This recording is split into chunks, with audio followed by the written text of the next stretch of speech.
یہی سبب سے ہے کہ انہوں نے ہماری آیتوں کو جھوٹا بتلایا۔ اللہم اغفر لی، ان لوگوں نے بھی موسیٰ علیہ السلام نے جو توریات لائے تھے اس کو بھی جھوٹا بتلایا اور ان سے غافل رہے، اس کو بالکل نظر اندازہ کیے ہوئے رہے۔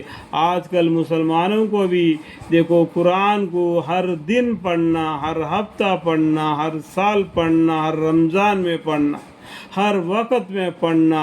آج ہم مسلمان لوگ قرآن سے کتنا دور ہے، یہی غافل کہلاتی ہے، یہی غافل کہلاتی ہے۔ آج ہم مسجد میں بھی جاتے ہیں تو قرآن کریم کو چھو کر پڑھنے والا نہیں، صرف وقت پر جاتے ہیں اور نماز کو ادا کر کے باہر دوڑ جاتے ہیں کہ تھوڑی سی محنت پر اتنا فائدہ مانگتے ہیں اللہ کے جنت، کیا ان کو ایسا ہی پھکڑ میں مل جائے گی؟ اللہ تعالیٰ نے تو ان لوگوں کو دیکھا ہی نہیں جنہوں نے اللہ کے راستے اپنے جان تک قربان کر دیے۔ ہم اتنا دیر کے لیے مسجد میں گئے اور نماز ہو گئے تو باہر آ گئے، قرآن کریم کو پڑھنا نہیں، اس کے احکام کو معنی مطلب کو جاننا نہیں، بس اس کو پیٹ پھیر پھینک دیے۔ آج مسلمانوں کو بھی یہی حالت ہے، جیسا کہ جو فرعون، یہ موسیٰ علیہ السلام کی قوم بنی اسرائیل کی تھی، ان بنی اسرائیل نے کیا کیا کہ یعنی توریات کو ہم پڑھیں گے، عمل نہیں کریں گے، اگر عمل کریں گے تو پڑھیں گے نہیں۔ اس طریقے سے انہوں نے ضد لیے پکڑا۔ جس طریقے سے آج مسلمان لوگ قرآن سے بالکل اتنا غافل پڑے ہوئے ہیں کہ اس کو پڑھنا تو کیا، اس کو سمجھنا بھی ان کے قریب نہیں آتی۔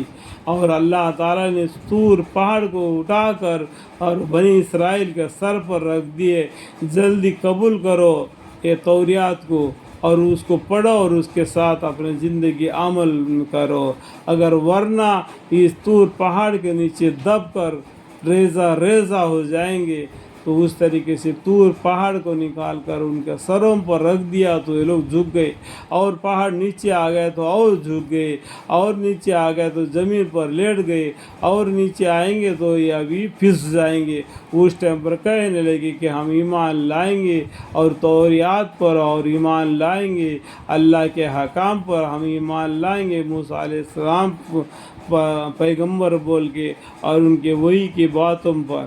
اس طریقے سے آج ہم مسلمانوں کی، آج ہماری امت محمدیہ کی حالت بھی کیا ہے، میں کہنا نہیں چاہتا ہوں، کہہ کر میں اپنا زبان کو غلط بات نہیں نکالنا چاہتا ہوں کہ خود اندازہ لگائے امت محمدیہ ہماری بھی کیا حالت ہے، بنی اسرائیل کے جیسا ہے یا الگ ہے۔